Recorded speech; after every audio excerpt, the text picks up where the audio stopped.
Selamat datang kembali di channel Simple Fisika. Di video kali ini kita akan membahas tentang dinamika partikel. Ini part yang ketiga ya. Ini terakhir kita akan membicarakan tentang aplikasi dari hukum Newton, bagaimana benda ketika bergerak. Contoh paling simpel adalah membahas tentang gaya gesek saat bergerak lah ya. Contoh penerapan hukum Newton. Jadi yang kebanyakan dibahas di sini tentang hukum Newton 2 ya. Jadi hukum Newton 2 itu kan yang begini. Sigma F sama dengan M kali A. Kita buat di sini satu contoh yang ringan dulu. Ini ada benda. Benda ini diletakkan di atas sebuah bidang datar yang kasar. Ditariknya dengan gaya yang berarah seperti ini dengan sudut 37 derajat.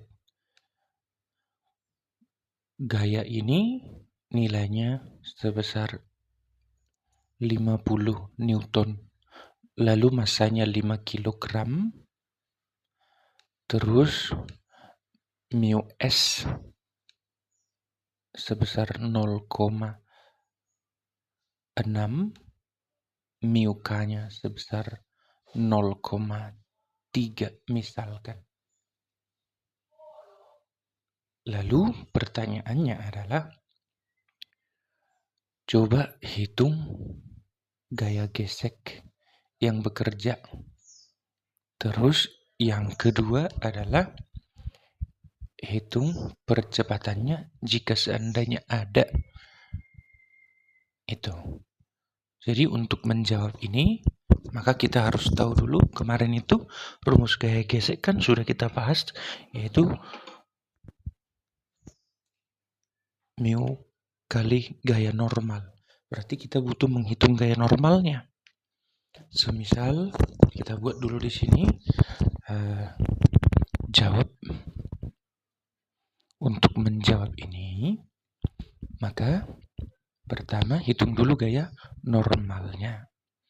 Untuk menghitung gaya normal, kita uraikan dulu yang ini. Ini adalah 50 kali sinus ya. Kemarin kita udah bahas itu. 50 kali sinus 37. Hasilnya ini nanti jadi 30 Newton. Selanjutnya tarikan ke sini adalah 50 kali cos 37. Hasilnya ini adalah 40 Newton. Lalu selain itu ada di sini namanya gaya normal. Terus ada ke bawah namanya gaya berat. Maka untuk menghitung gaya normal, jumlah gaya yang tegak lurus bidang nilainya harus sama dengan 0. Nanti kita akan masukkan yang menjauhi bidang itu bernilai positif. Maka jadilah N ditambah 30 dikurang W hasilnya 0. Maka gaya normalnya adalah 50 kurang 30. Hasilnya 20 Newton. Setelah dapat gaya normalnya, kita hitung F statis maksimumnya itu nilainya berapa. Ternyata mu S-nya kan 0,6 dikali 20, hasilnya adalah 12 Newton. Sementara gaya yang sejajar bidang adalah 40 Newton. Maka kita lihat ke sini. Tentu saja kita tahu bahwa bendanya bergerak. Kalau bendanya sudah bergerak, maka tentu gaya geseknya namanya F gesek kinetis. Nah, yang mana nilai FK itu sebesar mu K dikali gaya normal. Hasilnya menjadi 0,3 dikali 20. Hasilnya 6 Newton. untuk menghitung percepatannya, ini tadi udah terjawab satu pertanyaan F geseknya. Lalu percepatan rumusnya adalah sigma F sejajar bidang dibagi dengan massanya. Yang mana gaya sejajar bidang itu ada 40, ada juga di sini namanya F gesek kinetis.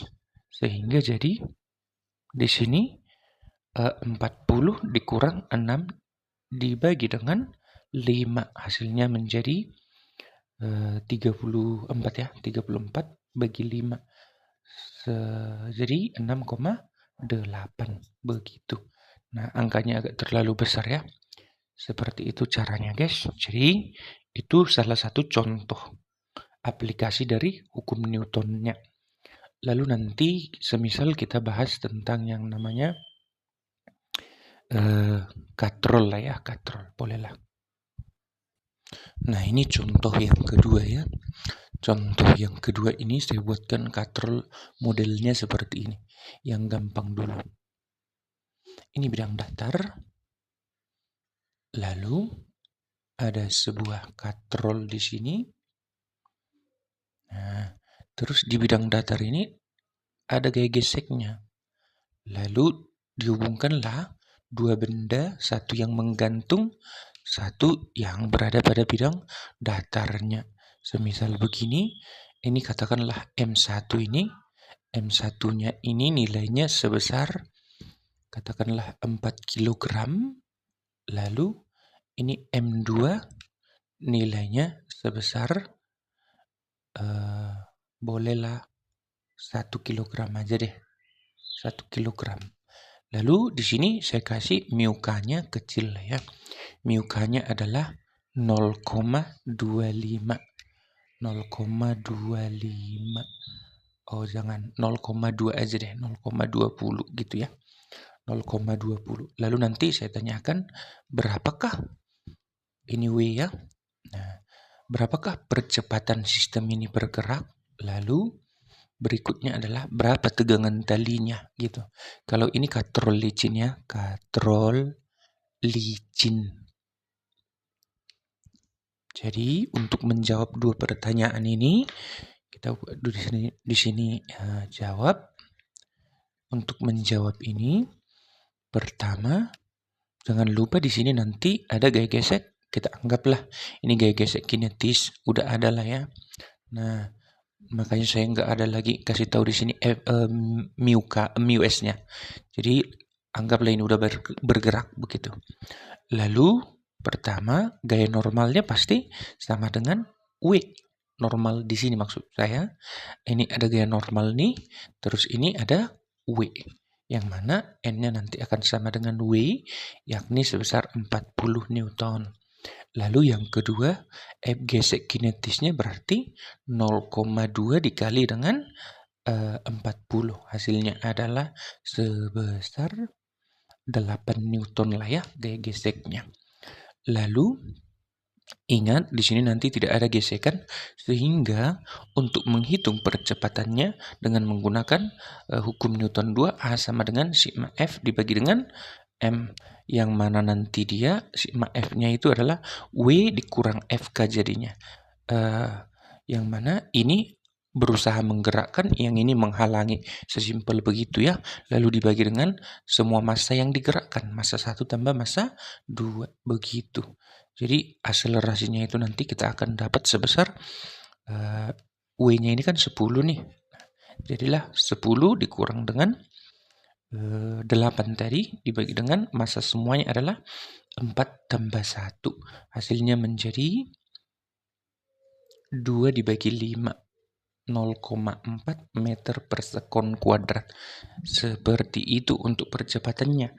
Lalu menghitung tegangan talinya nanti kita amati saja benda yang menggantung ini boleh, yang ini juga boleh. Nah, satu persatu biar kelihatan bedanya ya. Semisal kita mau amati M2. Amati M2-nya. Nanti sebagaimana saya udah jelaskan tentang tegangan tali di sini ini menarik benda yang menggantung ke atas, benda yang ini ditarik ke sana. Itu tensionnya ya. Jadi Kalau kita amati M2 berarti fokus kita di sini aja. Maka jadilah untuk sigma F sama dengan M kali A-nya yang searah gerak ini kan turun nanti. Berarti ini yang positif, yang tensionnya menjadi negatif. Sehingga W dikurang T sama dengan M dikali A. Ini M2 ya. Nah, ini W2. Maka W-nya itu 10 dikurang tension belum dapat harus sama dengan 1 dikali 0,4 maksud saya. Jadi akan kita peroleh di sini nanti tensionnya sebesar ini pindah ke sana berarti 9,6 Newton ya. Nah, saya buatkan di sini lagi untuk menghitung tension dengan mengamati yang ini. Kalau itu yang kita amati M1 akan kita peroleh rumusnya nanti sigma F sama dengan M kali A. Jadinya yang searah gerak ini menggerakkan tensionnya. Tensionnya maksud saya berusaha menggerakkan M1 sementara FK-nya menghalangi begitu kan. Maka jadilah tension dikurang F kinetis hasilnya harus M1 kali A. Yang mana FK-nya tadi udah dapat kan kita pindahkan ke seberang. Tapi ini M1-nya adalah 4 dikali dengan 0,4 ditambah dengan F kinetis. Hasilnya menjadi 4 dikali 0,4 jadinya 1,6 ya. Ditambahin dengan FK-nya tadi nilainya itu 0,8 ya. 0,8. Oh, bukan 0,8, 8 FK-nya. Maka hasilnya ini jadi 9,6 Newton. Nah, ini dengan ini sama ya. Jadi udah clear untuk yang contoh seperti ini. Kita ganti nanti dua benda yang menggantung sebentar ya. Ini contoh yang ketiga ya. Semisal contohnya begini. Ini adalah langit-langit sebuah ruangan lah. Lalu digantungkan di sini sebuah katrol. Ini katrolnya. Lalu pada katrol digantungkan dua benda. Satu di sebelah sini namanya M1. Satu lagi sebelah sini namanya M2. Katakanlah M1-nya ini masanya sebesar 4 kg biar gampang. Yang ini 6 kg. Lalu ditanyakan nanti berapakah percepatan benda ini nanti, terus berapakah tegangan talinya, seperti itu. Jadi untuk menjawab ini kita analisa dulu masing-masing gayanya kan begitu. Yang mana ini W1. Nih jawab. W1-nya ini nilainya kan 40 Newton ya. Dengan anggapan kalian sudah ingat bahwa gravitasi dibulatkan 10 meter per sekon kuadrat begitu. Lalu untuk yang ini berarti W2-nya adalah 60 Newton. Maka kira-kira ini menarik ke bawah 60, ini menarik ke bawah 40. Tapi jangan lupa ada di sini mereka saling tarik-tarikan sebenarnya kan, walaupun arah gayanya sama-sama ke bawah. Jadi otomatis ini berusaha menggerakkan yang lebih besar ini, berusaha menggerakkan yang lebih kecil ini, berusaha menghalangi bergerak. Kan begitu. Sehingga untuk mengaplikasikan hukum 2 Newton, sigma F sama dengan M kali A-nya, kita yang positif jadi 60-nya.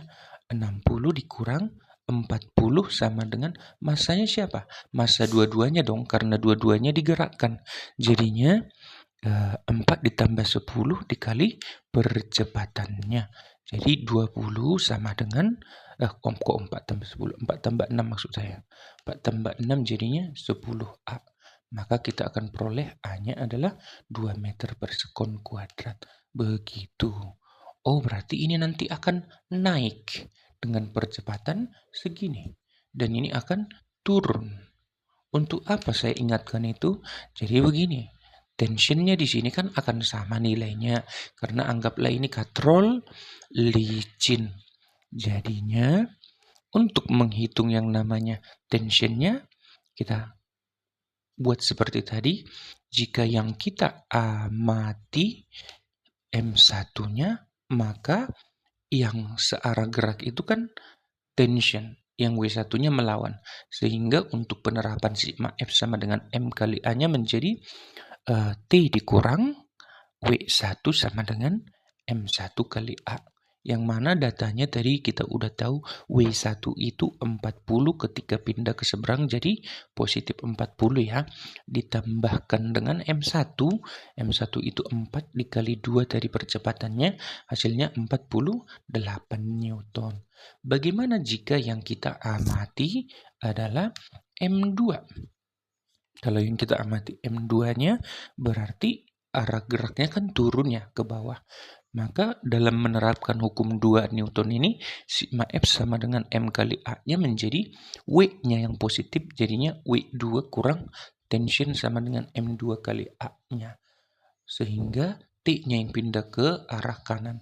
Maka jadilah hasilnya di sini 60 dikurang M2-nya tadi nilainya adalah 6 kali A-nya adalah 2, hasilnya sama dengan T. Begitu.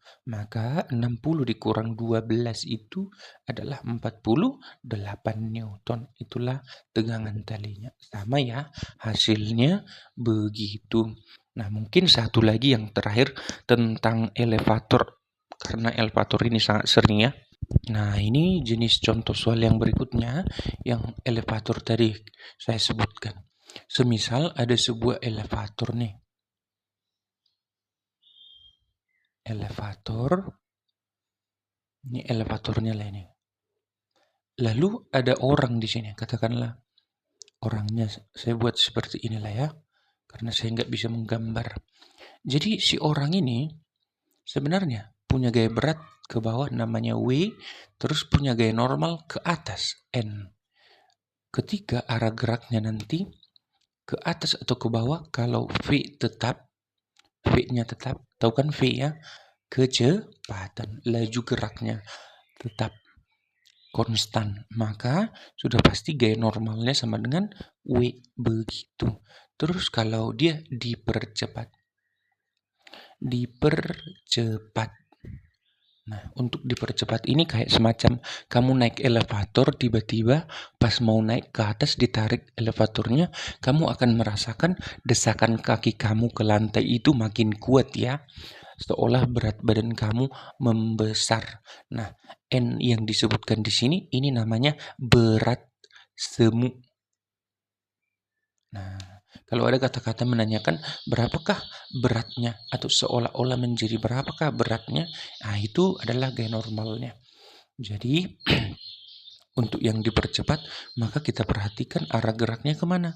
Kalau ke atas berarti rumusnya sesuai hukum Newton yang searah gerak bernilai positif, yang melawan arah gerak bernilai negatif. Jadinya kalau dia bergerak ke atas jadinya N dikurang W sama dengan M kali A. Tapi kalau arah geraknya ke bawah berarti yang positif jadi W dikurang gaya normalnya sama dengan M kali A. Tapi jangan lupa A-nya itu akan bernilai positif ketika dia dipercepat. Berarti ada dong diperlambat, ada. Kayak semacam kamu naik elevator pas mau berhenti kan melambat dia. Kalau kamu arah geraknya ke atas, pas mau berhenti seolah-olah itu desakan kaki kamu ke lantainya berkurang. Beratnya seolah-olah berkurang. Begitu. Tapi A-nya akan bernilai negatif ketika diperlambat. Kita buat contohnya di sini. Semisal sebuah elevator atau lift dinaiki oleh seseorang. Lalu ini elevatornya naik ceritanya ya. Dipercepat dengan A sebesar 2 lah. Biar gampang. Lalu ini punya massa orangnya itu katakanlah 75 kg. Lalu ditanya, berat semuanya berapa? Seolah-olah kalau seandainya dia ditimbang jadi berapa gitu. Terus saya buatkan di sini. Pas mau berhenti berarti itu namanya diperlambat, A-nya negatif 2. Maka kira-kira di sini berat semuanya jadi berapa? Nah, itu dia. Jadi untuk menjawab ini, analisa gaya jangan sampai terbalik-balik. Ingat kalau untuk yang naik tadi, yang searah geraknya adalah gaya normal. Jadinya N dikurang W sama dengan M kali A. Masukkan N-nya, belum dapat nilainya, tapi ketika ini pindah ke kanan jadi bernilai positif ya. Jadinya 750 ditambah dengan 75 dikali 2. Hasilnya harus sama dengan 750 ditambah 150. Hasilnya menjadi 900 ya. 900 Newton. Itu berat semuanya. Kalau yang ini, pas dia mau naik juga tapi mau berhenti, maka tinggal bedanya nanti di sini negatif 2 itu saja. Tapi untuk rumusnya tetap N kurang W sama dengan M kali A. Yang mana N-nya belum dapat, pindahkan ini ke sana menjadi 750 ditambah 75 dikali negatif 2. Maka hasilnya menjadi 750 dikurang 150. Seolah-olah beratnya itu nanti 600 Newton. Signifikan sekali bedanya ya ketika pas mau naik dengan pas mau berhenti ya. Itu dia. Jadi untuk kali ini sampai di sini video pembelajaran kita tentang dinamika partikel. Ini sekaligus menjadi penutup tentang diskusi mengenai dinamika partikel. Terima kasih sudah menonton. Jangan lupa like, komen, dan share ke teman-teman kalian agar semakin banyak yang terbantu dengan keberadaan video ini. Sampai ketemu di video selanjutnya.